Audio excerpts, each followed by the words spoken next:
Hello everyone, hope you are keeping well. This is Vishal Masi and welcome back to my channel Economic Sites.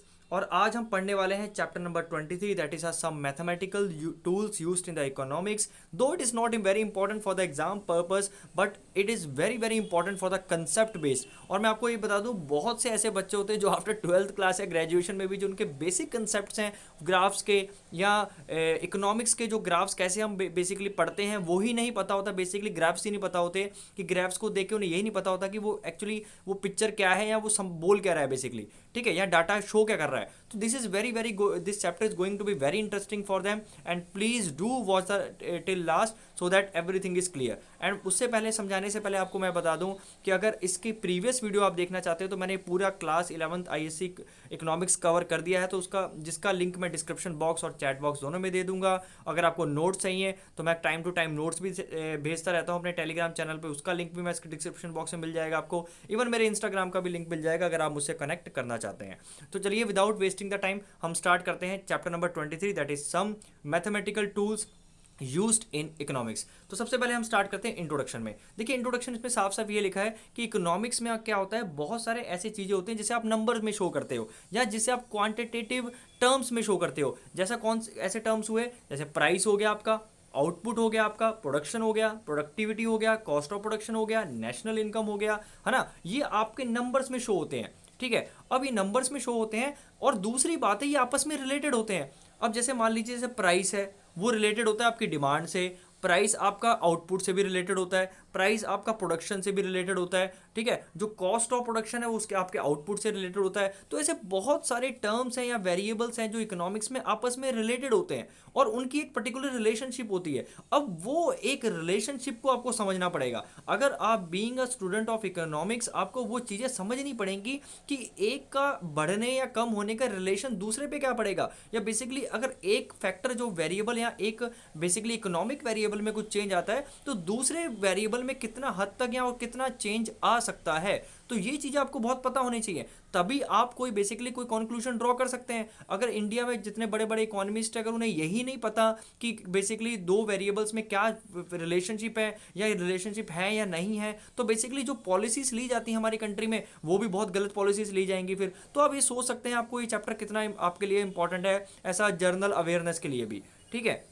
तो यही है आपका, जैसे आपके class 11th में आपके जैसे कुछ ग्राफ्स है, जैसे PPC आपको पढ़ाया गया है, स्कैटर डायग्राम आपको पढ़ाया गया है, ठीक है. तो हम इसमें यही आज इस पर जब बेसिकली हम डिस्कस करने वाले हैं कि मैथमेटिकल टूल्स में कि जो कि इकोनॉमिक्स में आजकल बढ़ते जा रहे हैं ना. बेसिकली हम जो इकोनॉमिक्स है आजकल मैथमेटिक्स भी ज़्यादा मतलब जो है मैथमेटिक्स का बहुत यूज़ बढ़ता जा रहा है. Even in the senior classes आप ग्रेजुएशन में इसे बहुत पढ़ेंगे, ठीक है. तो हम इसमें बेसिकली जो क्रीम है या बहुत फंडामेंटल चीज़ पढ़ने वाले हैं आज कि जो दो चीज़ें होती हैं बेसिकली आपकी, एक तो है आपकी mathematical equation of the straight line and the slope of the straight line. तो इस पर्टिकुलर चैप्टर में हम दो चीज़ें बहुत अच्छे से पढ़ेंगे, एक तो mathematical equation of the straight line और एक slope of the straight line. इन दोनों चीज़ें से आपको जो दोनों के इकोनॉमिक्स के वेरिएबल्स है ना उनको बहुत अच्छे समझने में आपको क्या है ये एक तरह की फ़ायदा होगा या बेसिकली आपको बेनिफिट होगा, ठीक है.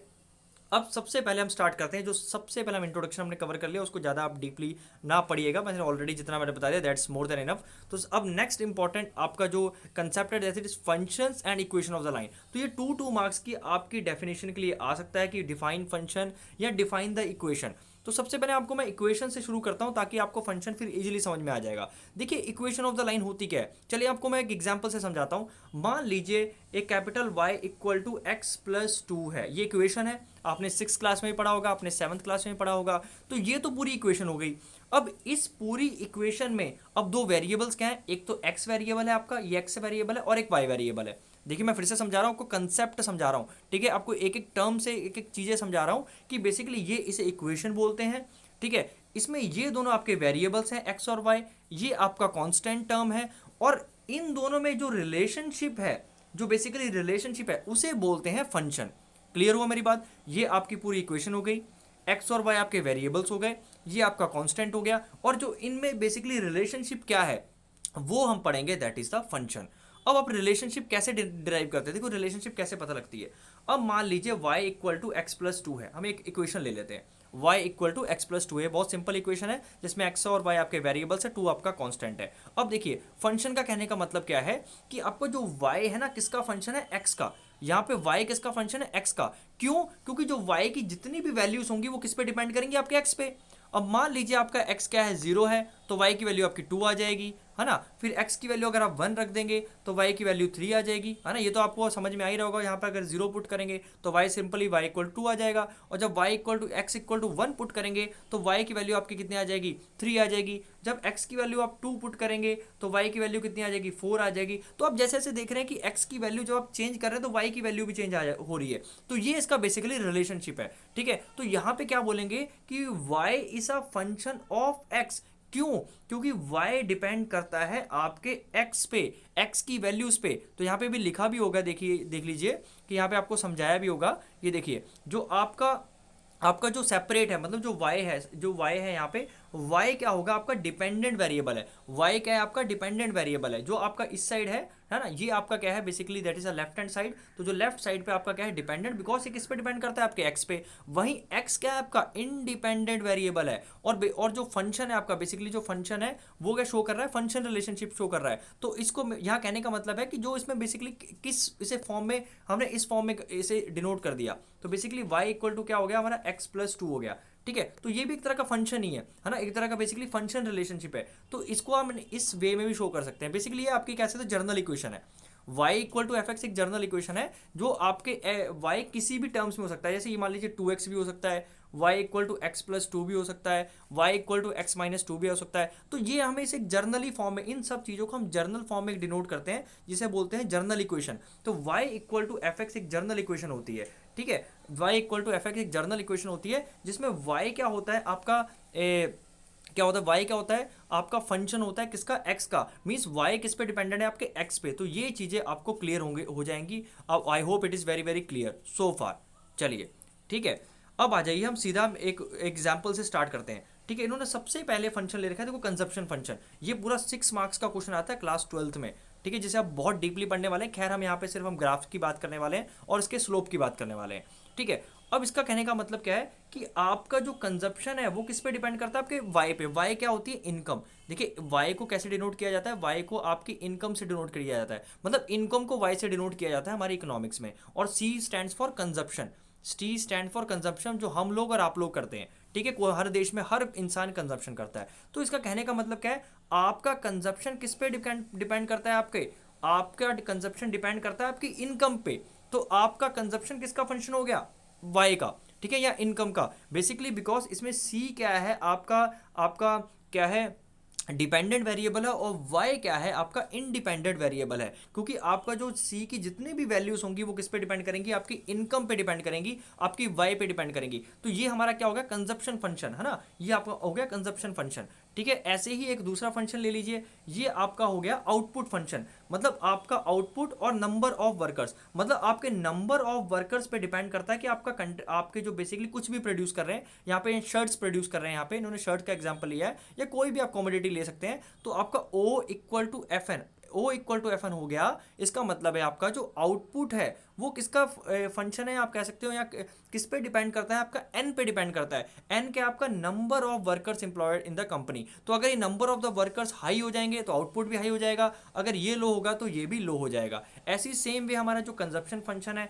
C equal to f y है ना। तो अगर आपकी इनकम, आपकी वाई बस बेसिकली इनकम ही है, इनकम को डिनोट करता है वाई। तो अगर आपकी इनकम कम है तो आपकी कंजप्शन भी कम हो जाएगी, और अगर इनकम आपकी बेसिकली हाई है, ठीक है, तो आपका कंजप्शन भी क्या हो जाएगा, हाई हो जाएगा। तो एक तरह की क्या है, ये फंक्शनल रिलेशनशिप शो कर रहा है आपकी कंजप्शन और इनकम की, ठीक है।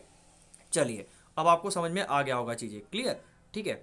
अब जैसे इन्होंने एक एग्जांपल ले रखा है यहाँ पे, सपोज इन्होंने एग्जांपल से समझाया हुआ है। Suppose in a particular garment factory each of the workers stitches 3 shirts per day. तो उन्होंने क्या बोल रखा है कि भैया एक वर्कर 3 शर्ट को क्या करता है, स्टिच करता है। तो उसका आउटपुट क्या हो गया, O इक्वल टू 3N, है ना। O इक्वल टू जो आउटपुट क्या है आपका, मतलब अगर ये N आपका 1 है ना, अगर आपका 1 है, क्योंकि 1 वर्कर कितना करता है आपका, 3 शर्ट्स करता है। तो O इक्वल टू 3N। जब आउटपुट निकालेंगे तो 3 इंटू 1 कितना आ जाएगा आपका, 3 आ जाएगा। तो आउटपुट कितना आ गया, 3। मतलब एक वर्कर कितना आउटपुट देता है, 3। तो अगर इस फंक्शन में आप n इक्वल टू 2 रख देंगे, अब देखिए, अब मैं आपको क्लियरली समझा देता हूँ।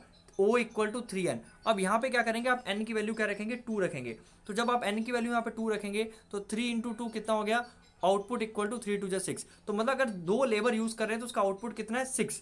ठीक है, तो आउटपुट कितना है आपका, 6। तो 6 शर्ट्स प्रोड्यूस होती हैं। तो आपको इससे जितने भी कॉम्बिनेशन है, तो मान लीजिए 1 करोड़ है, मान लीजिए कुछ, अभी भी तो बहुत सिंपल है, तो मान लीजिए कोई पॉइंट में भी होते हैं या कुछ डेसिमल्स में होते हैं, फ्रैक्शंस में होते हैं। तो बेसिकली आपको क्या है, इस पर्टिकुलर इस फंक्शन में रख के आपको कितनी भी वैल्यू, कोई भी वैल्यू आप रख सकते हैं। ठीक है, तो आपको पता लग जाएगा उसका आउटपुट क्या होगा।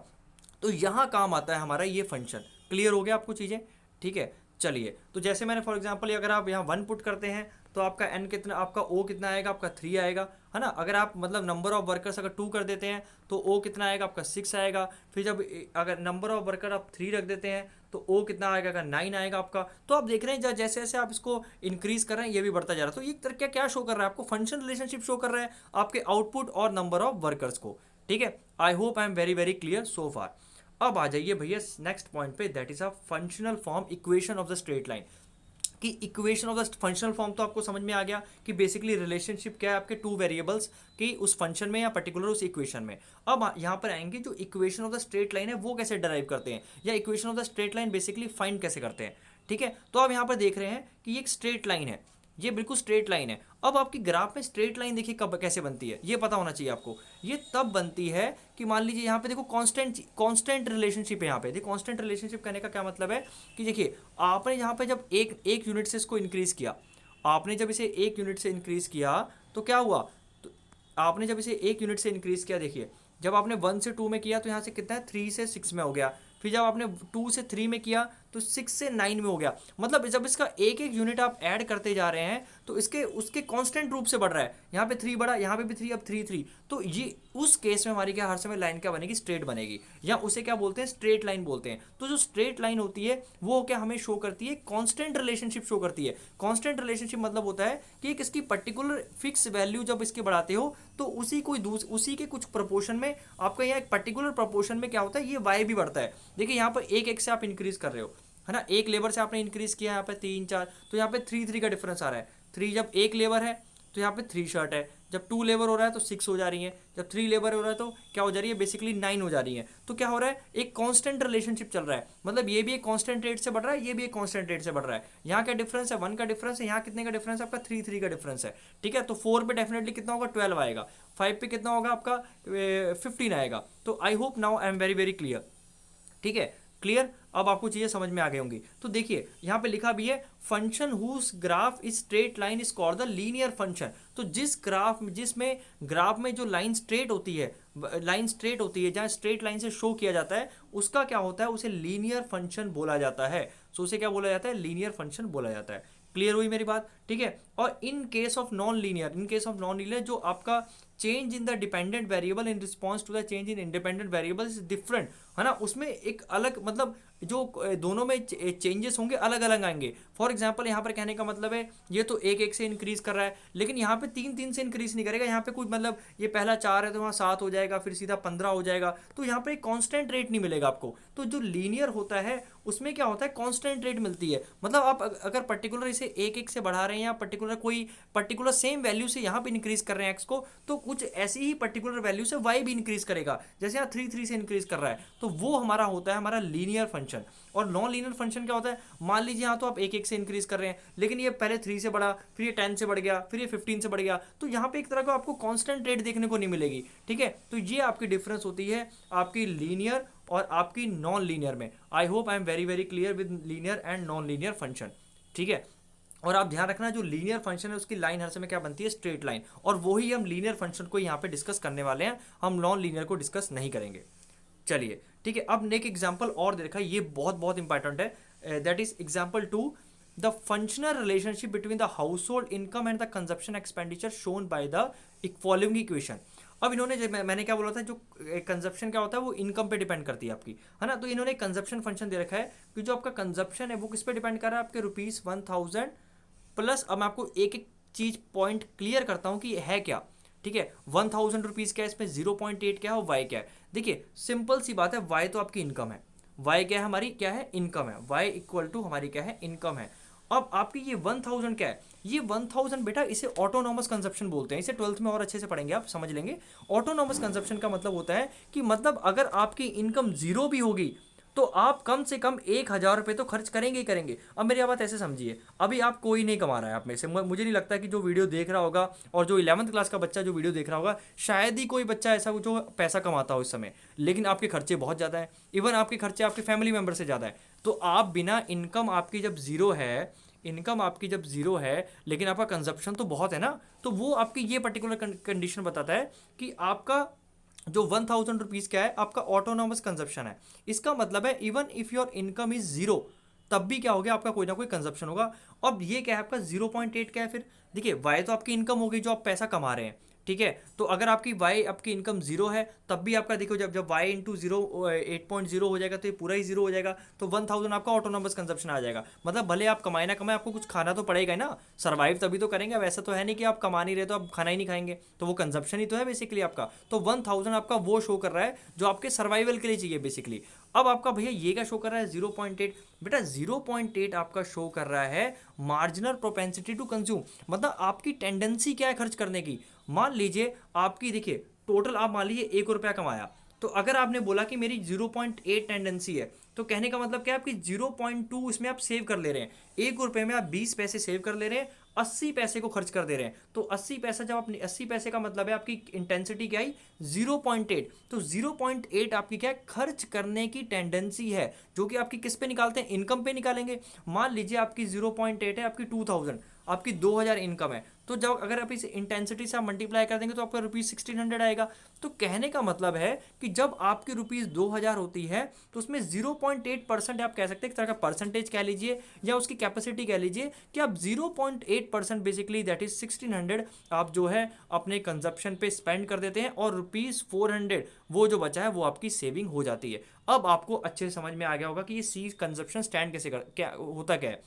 तो मैं बता दूं, इसमें जो 1000 वो क्या आपका ऑटोनोमस कंजप्शन है, मतलब भले आप कुछ ना कमाएं, आपको उतना तो चाहिए चाहिए ही चाहिए। वो क्यों, वो सर्वाइवल के लिए। और 0.8 क्या है भैया आपका, 0.8 आपका वो है जो इंटेंसिटी है आपकी खर्च करने की, कितना बेसिकली आप खर्च करना चाहते हैं। और वाई क्या है आपकी जो इनकम है। अब आपको समझ में आ गया होगा कि ये होता है हमारा कंजप्शन, ठीक है। तो जैसे मैंने ऑलरेडी बता दिया कि अगर आपकी इनकम जीरो है, अगर आपकी इनकम जीरो है तब भी आपका कोई ना कोई खर्चा जरूर होगा, बिल्कुल होगा, क्योंकि आपको जिंदा तो रहना ही है ना। वो फिर कैसे करेंगे, वो खर्चा कैसे पूरा होगा, या फिर आपके पेरेंट्स देंगे। अच्छा, अगर पेरेंट्स नहीं देंगे तो आप किसी से बोरो करेंगे, है ना, या अपनी पास्ट, देखो यहाँ से past either by the borrowing money और either by the drawing from past saving, या आपकी कोई हेल्प करेगा, या आप कह सकते हो आपकी जो पास्ट सेविंग होती है उसमें से निकालेंगे आप, है ना। तो इवन आपकी इनकम जीरो है तब भी आपका कोई ना कोई कंजप्शन होता है। और 0.8 क्या आपका खर्च करने की जो टेंडेंसी है, और जो वाई क्या है आपकी टोटल इनकम जो आप कमा रहे हैं, ठीक है। अब आपको ये चीज समझ में आ गई, तो ये हमारा पूरा कंजप्शन का एक इक्वेशन होती है,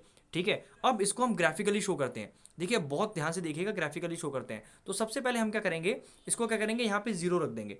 तो जीरो रख देंगे तो y इक्वल टू हमारा कितना हो गया, देखिए यहाँ पे हम दोनों की वैल्यू निकाल लीजिए। जब y हमारा जीरो है तो कंजप्शन कितना हो गया 1000। अब इन्होंने दूसरा क्या लिया, सीधा इनकम 2000 ली है। यहाँ पे x एक्सिस पे उन्होंने हाउस होल्ड इनकम ले रखी है और y एक्सिस में कंजप्शन ले रखा है। तो उसके बाद डायरेक्टली इन्होंने y को कितना लिया है, ₹2000, ठीक है। देखिए 2000 लिया है। अब 2000 इसमें पुट कर दीजिए आप, 0.8 इंटू 2000 1600 आएगा, 1600 प्लस 1000 कितना आएगा 2600। तो जब आप क्या कर रहे हैं, इस पर्टिकुलर वैल्यू में, इस पर्टिकुलर इक्वेशन में y की वैल्यू अगर आप 2000 रख रहे हैं तो आपकी c की वैल्यू कितनी आ रही है 2600 आ रही है, देखिए यहाँ पे आ गई। और जैसे आपकी इनकम फिर 4000 होती है, फिर y की जगह पे आप ये बेसिकली यहाँ पे अगर 4000 रखेंगे तो c कितना आपका आएगा। देखिए सिंपल सी बात है, इसको इस इक्वेशन को आपको इस इक्वेशन में एक एक करके आपने क्या किया, सबसे पहले जीरो रखा तो आपकी वैल्यू कितनी आई 1000 आई, देखिए यहाँ पे 0x। और जब आपने 2000 रखा तो आपकी c कितना आया 2600 आया, बेसिकली इस इक्वेशन में रख रहे हैं आप, ठीक है। फिर आपने 4000 लिया तो आपके 5800 आ गया। फिर आपने 6000 लिया, सॉरी जब आपने 6000 लिया तो आपका कितना है 5800। जब 4000 लेंगे तो यहाँ पे आप कोई ना कहीं ये भी आपकी वैल्यू आ जाएगी, आप कनेक्ट करके देख सकते हैं।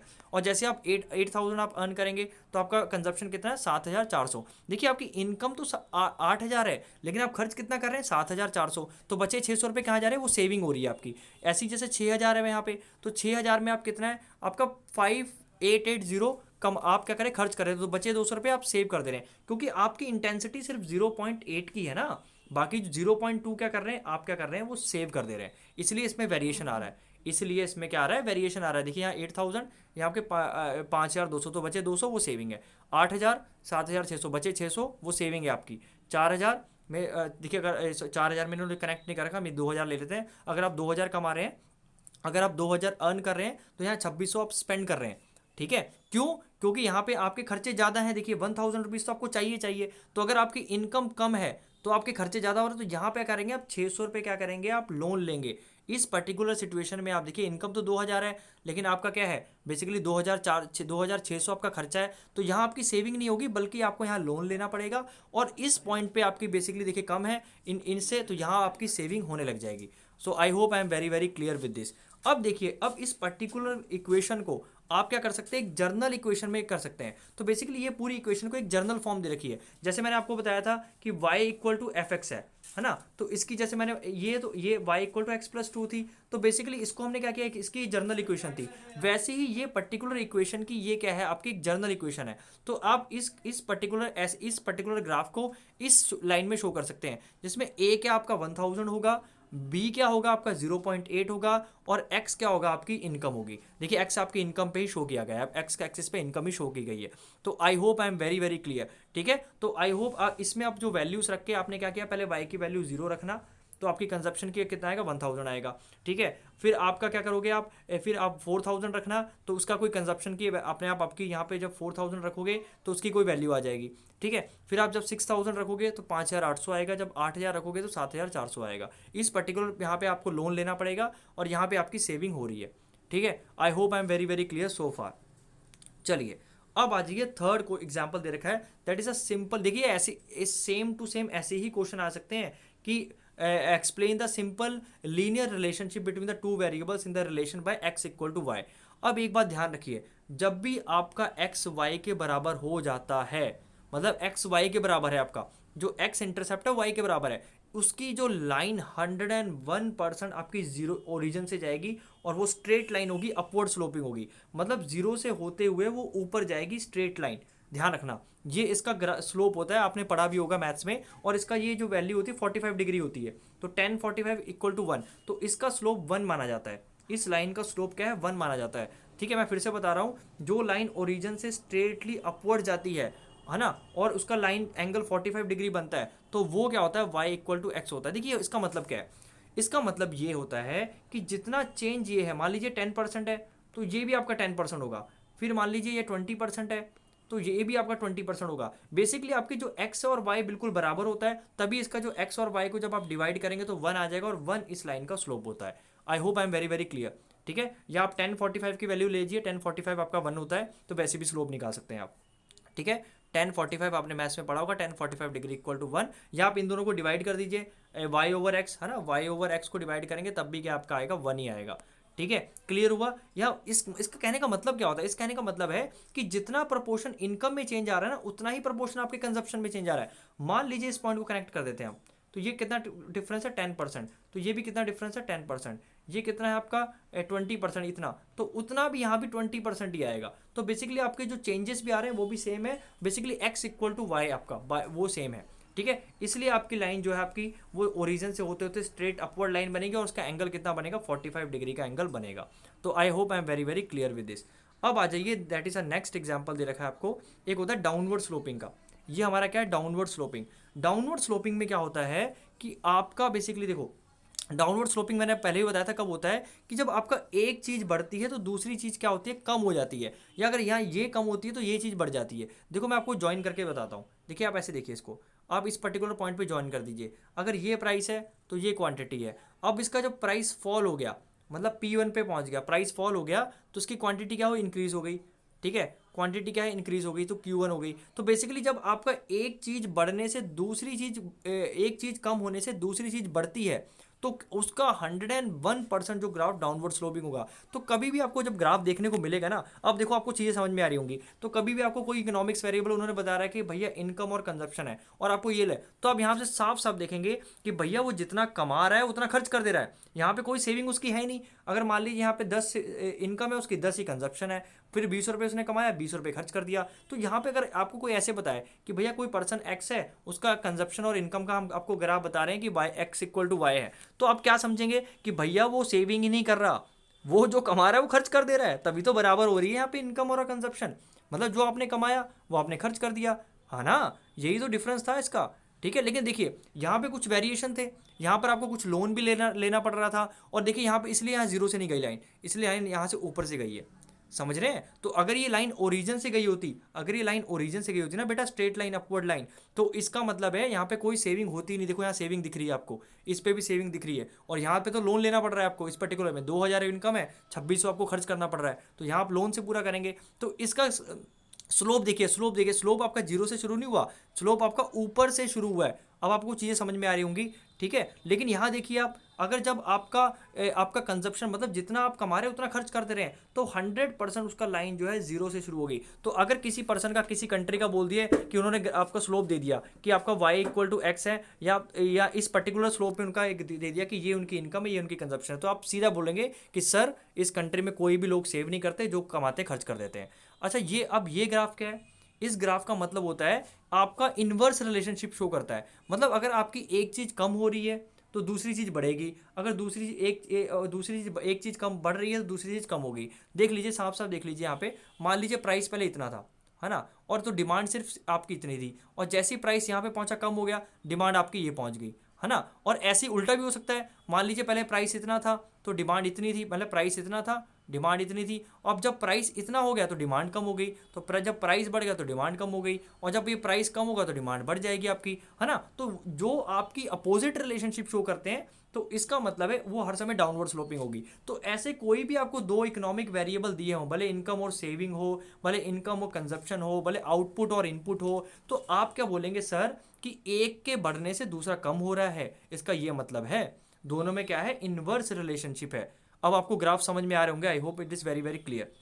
अब आ जाइए स्ट्रेट लाइन पे। स्ट्रेट लाइन यहाँ पे कहने की मतलब कौन सी है? स्ट्रेट लाइन यहाँ कहने का ये मतलब है जो कि बिल्कुल या फिर आपकी पैरेलल टू एक्स एक्सिस हो या पैरेलल टू वाई एक्सिस हो। तो ये दो लाइन भी डिस्कस कर लेते हैं, ठीक है। यहाँ स्ट्रेट लाइन का कहने का क्या मतलब है? देखिए, स्ट्रेट लाइन कहने का यहाँ मतलब ये है कि आपका इसमें क्या होता है, बेसिकली एक ही वेरिएबल चेंज होता है। यहाँ पे ऊपर देखो, ऊपर क्या हो रहा था, दोनों वेरिएबल में कुछ चेंज आ रहा था, एक्स में भी चेंज आ रहा था, वाई में भी चेंज आ रहा था, है ना। लेकिन इसमें क्या होगा, बेसिकली एक में चेंज ही नहीं आएगा। तो जब एक में चेंज नहीं आता ना, तो आपका यहाँ तो ऐसे बनेगा या फिर ऐसे बनेगा। तो अगर आपका ऐसे बनता है, जैसे कहते हैं vertical line, sorry horizontal line, इसका मतलब है, देखो एक्स चेंज हो रहा है। मैं आपको ऐसे समझाता हूँ, अब आपको समझ में आ जाएगा।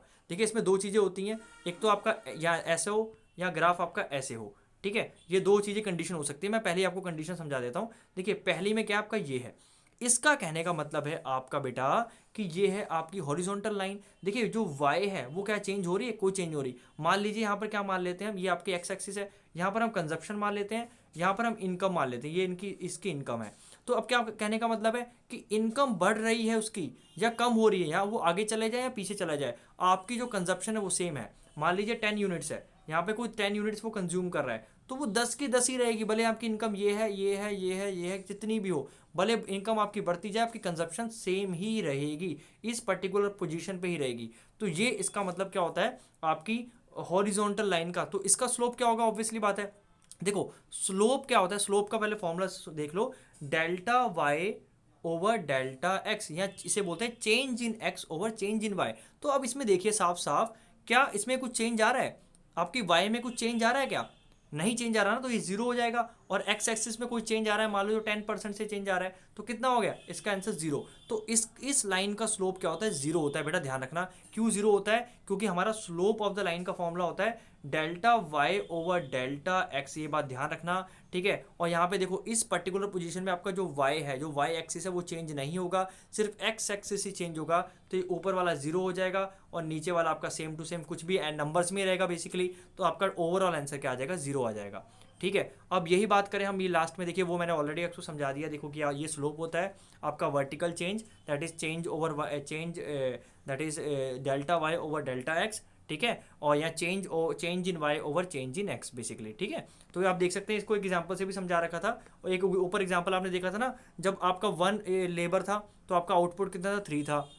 ठीक है। जब आपके लेबर 2 थे तो 6 था, जब लेबर 3 था तो 9 था, यही इसका था, है ना। जब एक लेबर यूज़ कर रहे थे तो 3 शर्ट बन रही थी, जब 2 लेबर यूज़ कर रहे थे तो 6 शर्ट बन रही थी। मैंने ग्राफ भी ऊपर बताया था, जब 3 शर्ट बन रही थी तो 9, जब 3 लेबर यूज़ कर रहे थे तो 9 शर्ट बन रही थी। तो इन्होंने एक मान लीजिए इन्होंने एग्जाम्पल ले लिया, उन्होंने ये लिया है कि मतलब इन दोनों कंडीशंस को ले लिया इन्होंने। तो इसको जब देखो क्या है डेल्टा वाई, मतलब चेंज इन वाई। तो वाई हमने क्या रखा था बेटा, वाई हमने रखा था आउटपुट, तो ये हमारा आउटपुट है। तो चेंज क्या हुआ 9 माइनस 6, तो आपका ये कितना हो गया 3, है ना। अब डेल्टा एक्स ये क्या था आपका चेंज इन, आपका क्या था बेसिकली, आपका क्या था चेंज इन आपका जो नंबर ऑफ वर्कर्स। तो नंबर ऑफ वर्कर्स आपने कितने चेंज किए, देखो 2 से 1, तो कितना 1 हुआ, तो 1, तो इसका स्लोप क्या आ गया 3 आ गया। तो इसमें इस केस में स्लोप 3 आ गया। तो जो मैंने ऊपर वो आपको एग्जांपल दिया था, तो बेसिकली आपको उसका स्लोप कितना है 3 आ गया।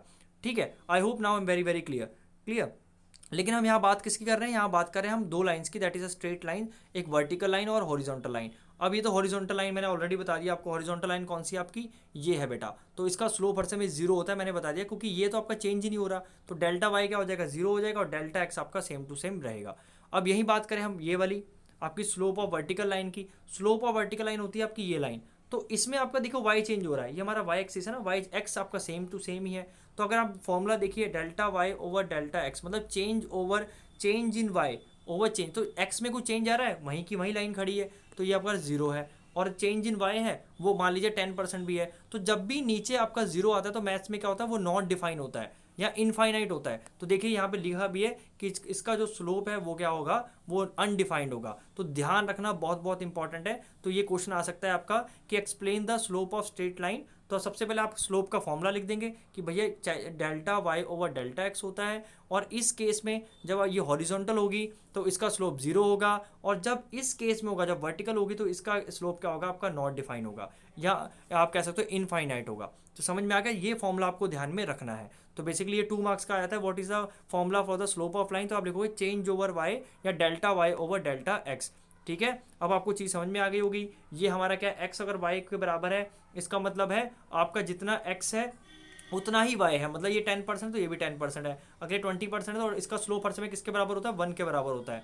ठीक है, और इसका स्लोप आपका क्या होता है, क्या होता है कम होता, मतलब इसका स्लोप क्या होता है आपका चेंज हो सकता है, it depends on the values. ठीक है, बेसिकली इसमें आपको याद क्या रखना है कि इसमें इन्वर्स रिलेशनशिप होती है। इसमें क्या होती है, अगर मान लीजिए ये चीज़ कम हो रही है तो ये चीज़ बढ़ जाएगी, और जब ये चीज़ बढ़ जाएगी तो ये चीज़ आपकी कम हो जाएगी। ठीक है, तो और बेसिक और इसमें क्या पढ़ा था हमने कि मान इसमें ये भी हमने क्लियर कर लिया था, है ना, ये इसके एग्जाम्पल से, है ना।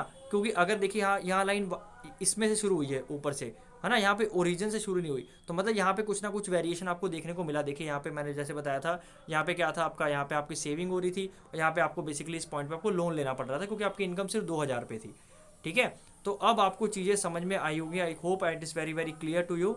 सो thank you, God bless you. अगर कोई डाउट्स होंगे तो प्लीज़ आप कमेंट सेक्शन में जरूर लिखिएगा। आई hope it is very very clear, so thank you so much.